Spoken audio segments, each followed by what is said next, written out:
about a visitor just came, entered when Swamiji was giving lecture, visitors entered, and the visitor's name was Sita Ramji. I am a sinner, Swamiji. I am a sinner, Swamiji. You alone can save me. Save me, please, Swamiji, save me. The visitor was one of Swamiji's devotees. He was now very excited and ran forward and fell at the master's feet. Tears were streaming down his cheeks. He was clad in an expensive dhoti and kurta, and the diamond rings gleamed from his fingers. He was evidently a well-to-do businessman, but his face was careworn and eyes sunken deep in sorrow and misery. I am a sinner, Swamiji, he repeated. I have committed every kind of sin. Is there no redemption for me? Will I have to go to Narak or hell? He sobbed. Swamiji bent down graciously and lifted the man up. Cheer up, Sitaramji. Sit down. No one is beyond redemption. I promise you, you will not go to hell. You don't have to, Sitaramji. Sitaramji, reassured, slowly squatted on the floor and eagerly looked up at the master's benign and smiling face.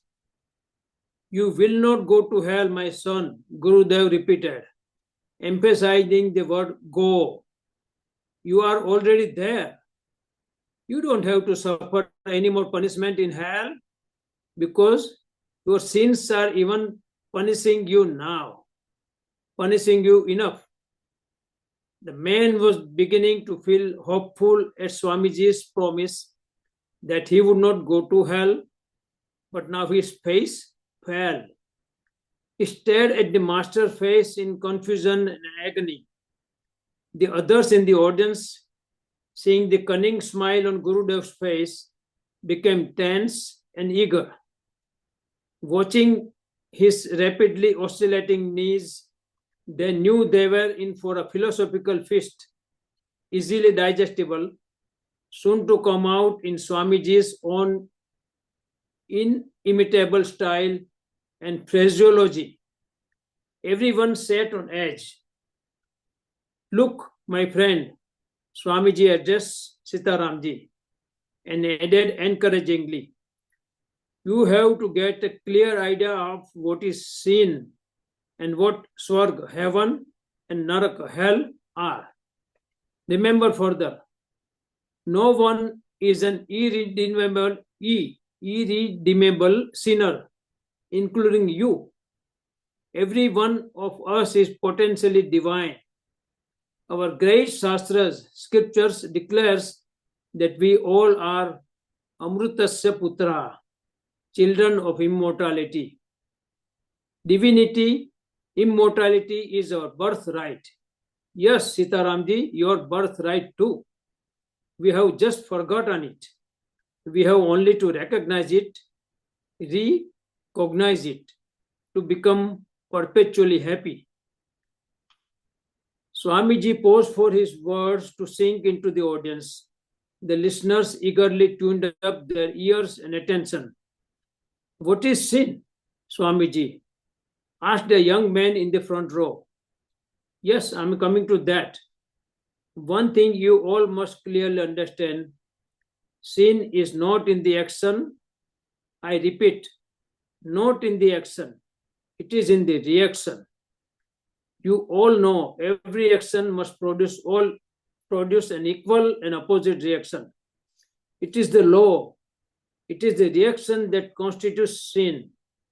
When you perform a deed which does not have the sanctions, the approval of your conscience, you suffer from a sense of guilt, which causes agitations and remorse in your mind, and that is sin. Any offense against moral or social laws, therefore, constitutes sin. He gives an example here. An example will elucidate. Swamiji continued. When you kill a man for personal profit or enmity or fanaticism, Your sense of guilt prevails and you suffer as you have sinned. But if you kill 100 men in the battlefield, you feel a sense of achievement and your actions are extolled. You are adored as a great hero serving the nation. There's a noble motive which impelled you to the killing, which is not narrow and personal, and you have a satisfaction of having done good. Thus, you have not sinned, but earned the merit and a glory. Gently stroking his beard, Gurudev looked round to watch the reactions of the listeners. Now see, the actions in both cases being the same one of killing. In the first instant, it is selfish. So you suffer the pangs of guilt and the fear of discovery and punishment. You have sinned. In the second case, the act of killing a greater number of fellow humans is glorified as a merit, as the motive is noble and to benefit your motherland. Sita Ramji was wrapped in attention, deeply contemplating over the matter. Swamiji drew his attention and continued, Sita Ramji, you have also to understand that man is not punished for his sins. Remember this. The whole thing is subjective. God does not have to send you punishment. The pangs of suffering following a sinful act are enough punishment. The state of suffering in religious parlance is called hell, Hell. That is why I told you that you don't have to go to hell and you are already there. But looking at his anxious face, Swamiji reassured and the visitors, do not despair. It is never too late. I shall show you the way. You shall be redeemed. The relief on Sitaramji's face was conspicuous. Then what are hell and heaven, Swamiji? Why do people talk of going to heaven after death? Inquired one in the audience. So Swamiji replied, don't you speak of going to sleep after getting into bed? Where do you go? Do you get off the bed and walk over? Or take a plane to some other place while going to sleep? This is a limitation of language. The going is not from one place to another, but from one state to another. While sleeping, one goes from the state of waking to the state of sleep, but in the same place. Similarly, heaven and hell are two states, the first being the peaceful, serene, and blissful.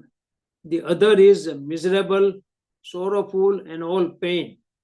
Both states are subjective and are experienced while one is living, not necessarily after death. Heaven is not a postmodern reward, nor hell a postmodern punishment. Both are immediate, here and now. The emboldened now and eager to get a specific solution to his problem, Sitaramji is asking Swamiji, now what should I do? So we'll talk about that some other time. Okay. So I read this and there are a few things that I